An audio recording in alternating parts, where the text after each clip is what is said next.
நண்பர்கள் அனைவருக்கும் வணக்கம். கள்ளக்குறிச்சி கள்ள சாராய சாவு சம்பந்தமாக கிட்டத்தட்ட 55 பேருக்கு மேலே இறந்துருக்கிறாங்க. 100க்கும் மேற்பட்டோர் பாதிக்கப்பட்டிருக்கிறாங்க. அது சம்பந்தமாக தமிழ்நாடு முழுவதும் கடந்த ஒரு வார காலமாக தொடர்ந்து பேசுபொருளாக இருக்குது. அதை பற்றி நாமளும் நம்மளுடைய சேனலில் ஒரு வீடியோ போட்டிருந்தோம். கள்ளக்குறிச்சி அப்படிங்கிற தலைப்பில் ஒரு வீடியோ இருக்குது. அந்த வீடியோவில் சொல்லாமல் விடப்பட்ட சில செய்திகளை தான் இந்த வீடியோவில் நாம் பார்க்க போகிறோம். அதனால் இந்த வீடியோ பார்க்கக்கூடிய நபர்கள் முதலில் அந்த கள்ளக்குறிச்சி என்கின்ற தலைப்பில் போட்டிருக்கக்கூடிய வீடியோவை பார்த்துவிட்டு இதை நீங்கள் வந்து பார்த்தீங்க அப்படின்னாக்கா உங்களுக்கு தெளிவாக நான் என்ன சொல்ல வரேன் அப்படிங்கிறது உங்களுக்கு ஈஸியாக புரிஞ்சிடும். அதனால் நண்பர்கள் தயவுசெய்து அந்த வீடியோவை ஃபஸ்ட்டு பாருங்கள். அதை தொடர்ந்து இந்த வீடியோவை பாருங்கள். இந்த பிரச்சனை இன்று நேற்று துவங்கப்பட்ட பிரச்சனைகள் அல்ல.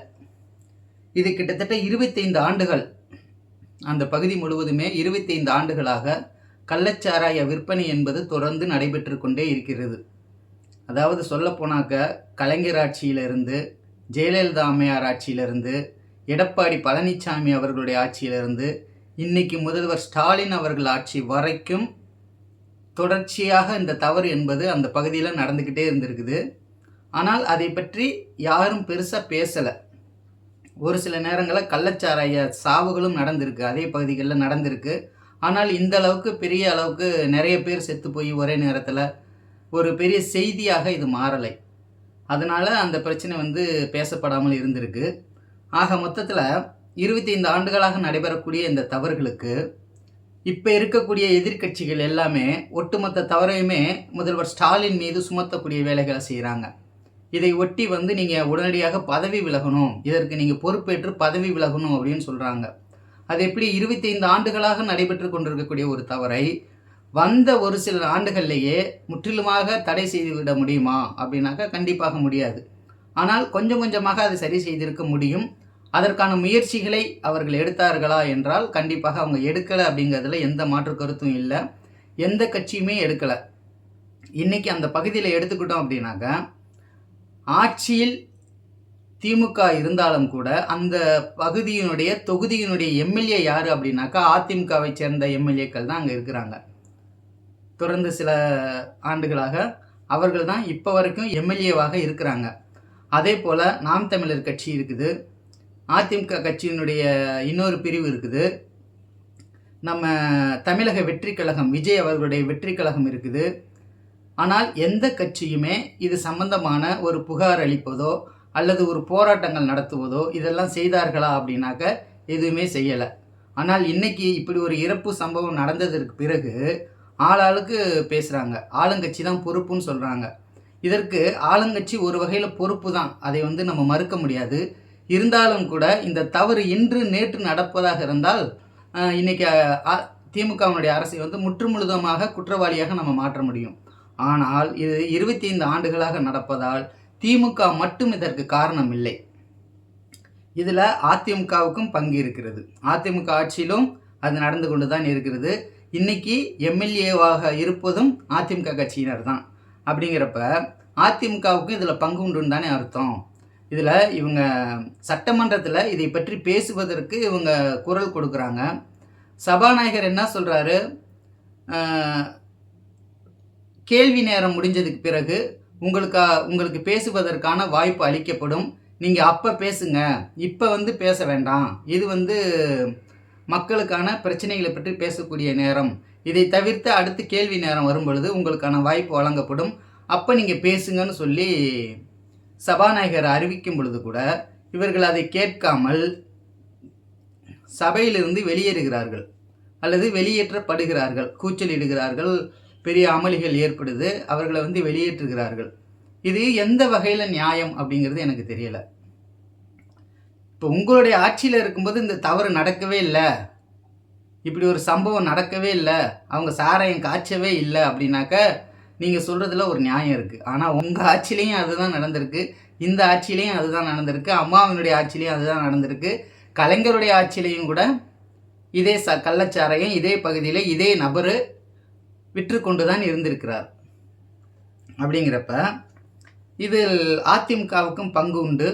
அவர்கள் இது போன்ற அமளிகளில் ஈடுபட்டு சட்டசபையிலிருந்து வெளியேறுவது என்பது கண்டிக்கத்தக்க ஒரு விஷயம். உங்களுக்கு வாய்ப்பு கொடுக்கும் பொழுது நீங்கள் பேசுங்க. அதற்கு அவர்கள் என்ன பதில் சொல்லுகிறார்கள் என்பதை பாருங்கள். அது மட்டும் இல்லாமல் இப்போ அரசு பொறுப்பு ஏற்றுக்குச்சு.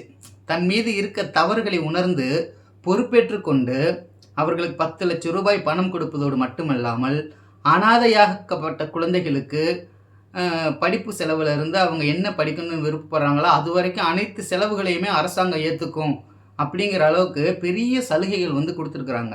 நமக்கு அதுலேயும் ஒரு மாற்று கருத்து இருக்குது. இந்த இறந்து போன குடும்பத்துக்கு 10 லட்ச ரூபா கொடுத்தது இருக்குது பார்த்தீங்களா, இந்த 10 லட்ச ரூபா கொடுத்துருக்க வேண்டிய அவசியம் இல்லை. குறைந்தபட்ச நிதி வந்து நிவாரணமாக அவர்களுக்கு கொடுத்துருக்கலாம். கொடுத்துட்டு என்ன செஞ்சுருக்கலாம் அப்படின்னாக்கா, அதே பகுதியில் கிட்டத்தட்ட 25 ஆண்டுகளாக கள்ளச்சாராயம் அந்த பகுதியில் விற்பனை செஞ்சுக்கிட்டு தானே இருக்காங்க. அங்கே நிறைய பேர் வேலை செஞ்சுருப்பாங்க. நிறைய கிராமத்தினர் தான் அந்த பகுதி முழுவதும் இருக்கிறாங்க. நிறைய பேர் அவர்களும் வேலைவாய்ப்பு போதிய அளவுக்கு இல்லாததுனால, பணம் ரொம்ப குறைவான அளவு சம்பாதிக்கிறதுனால, டாஸ்மாக் கடையில் போய் 150 ரூபா கொடுத்து வாங்கி குடிக்கிற அளவுக்கு வசதி இல்லாததுனால அவங்க போய் அந்த சாராயத்தை வாங்கி குடிப்பதாகத்தானே அங்கே இருக்கக்கூடிய மக்கள் சொல்கிறாங்க. அப்போ இந்த அரசு என்ன செய்யலாம் அப்படின்னாக்க, அங்கே வந்து அரசாங்கத்தின் சார்பிலேயே ஒரு சாராய ஆலையை திறந்துட்டால் என்ன? யோசிச்சு பாருங்களேன். இப்போ வேலை இல்லாதவர்களுக்கு வேலையும் கிடைச்சிரும், நல்ல சாராயமும் கிடைச்சிரும். ஏன்னா வேலை இல்லாத இப்போ அரசாங்கமே ஒரு தொழிற்சாலையை தொடங்கிருச்சு அப்படின்னா அங்கே குறைந்தபட்ச ஊதியம் கொடுத்து தானே ஆகணும். ஒரு மாதத்திற்கு 15,000, 20,000, 25,000 இந்த மாதிரி சம்பளம் வந்து கொடுத்து தானே ஆகணும். பிஎஃப், இஎஸ்ஐலேருந்து அனைத்து செஞ்சு தானே ஆகணும். அப்படி செய்யும் பொழுது அந்த பகுதியில் இருக்கக்கூடிய மக்களுக்கு வேலை வாய்ப்பும் கிடைச்சிரும், அவங்களுக்கு நல்ல சாராயமும் கிடைச்சிரும். இதை அரசு செய்யணும்ல. இப்போ செஞ்சுட்டாங்கன்னு வச்சுக்கோங்களேன். இப்போ இந்த சாராயத்தை நம்பி தொழில் செய்யக்கூடியவர்கள் போய் சாராயம் காய்ச்சணும்னு அவசியம் இல்லைல்ல. அரசாங்கமே அந்த வேலையை செஞ்சுட்டு போகலாமே. இப்போ அதை தானே செய்கிறாங்க. இப்போ வந்து தனியார் நிறுவனங்கள்கிட்ட இருந்து வாங்கி அரசு டாஸ்மாக் கடைகளில் விற்பனை செய்து, இதையே வந்து அரசே ஒரு ஆலையாக தொடங்கி அதிலிருந்து நேரடியாக விற்பனை செய்யும் பொழுது இந்த விலையும் வந்து குறைக்க முடியுமில்ல. இப்போ அவங்கள்ட்ட வாங்கி விற்கிறதுனால தானே கூடுதலாக இருக்குது. அப்போ இவர்களே உற்பத்தி செய்து விட்டால் விலை குறைந்துடும் இல்லவா? அந்த விஷயத்தை முதல்வர் அவர்கள் செய்திருந்தால் சிறப்பாக இருந்திருக்கும் அப்படிங்கிற மாதிரி நான் கருதுகிறேன். அதே போல் முதல்வர் சொல்லக்கூடிய இன்னொரு முக்கியமான விஷயம் என்ன அப்படின்னாக்க, நீங்கள் கள்ளச்சாராயம் குடித்தாதான் உடனே சாவீங்க, கள்ளச்சாராயம் குடிக்காதீங்க, கள்ளச்சாராயத்தினால தானே இப்போ நீங்கள் உடனே செத்து போயிட்டீங்க, அதற்கு பதிலாக தான் நாங்கள் நல்ல சாராயம் விற்கிறோமே, ஒயின் ஷாப்பில் வந்து நல்ல சாராயம் தரமான சரக்குகளை வந்து நாங்கள் விற்கிறோம். அப்படிங்கும் பொழுது நீங்கள் அதை வந்து குடிச்சிருந்தீங்க அப்படின்னாக்க இந்த மாதிரி உடனடியான சாவுகள் என்பது நடந்திருக்காது. அந்த சாராயம் குடிக்கிறவர்கள்லாம் எப்படி சாவாங்க அப்படின்னாக்கா கொஞ்சம் கொஞ்சமாக தான் சாவாங்க. அதாவது முதல்ல வந்து ஒரு சின்ன சின்ன பிரச்சனைகள் குடலில் ஏற்படும், அதுக்கப்புறமா கிட்னியில் ஏற்பட்டு கிட்னி ஃபெயிலியர் ஆகும், அப்புறமா மஞ்சக்காமாலை வரும், அப்புறமா கல்லீரலில் போய் அது பாதிக்கும். இப்படி ஒன் பை ஒன்னாக வந்து கடைசியில் அவர்கள் ஒரு நாள் திடீர்னு இறந்துருவாங்க.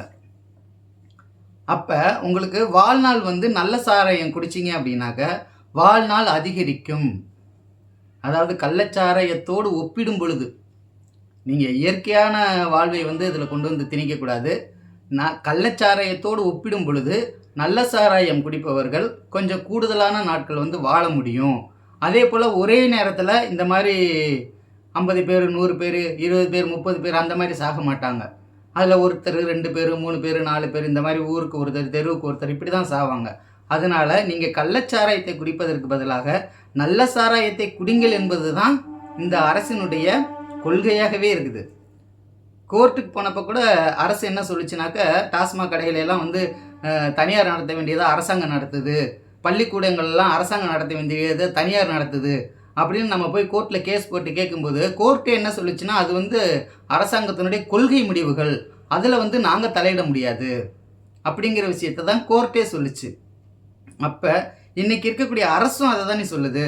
நீ கள்ளச்சாராயம் குடித்தா தாண்டா உடனே சாவ, நல்ல சாராயத்தை குடி கொஞ்சம் கொஞ்சமாக சாவுங்கிறது தானே அதனுடைய அர்த்தமாக இருக்குது.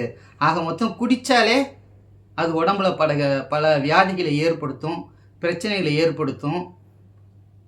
இறப்பு என்பது விரைவிலேயே வந்துவிடும்.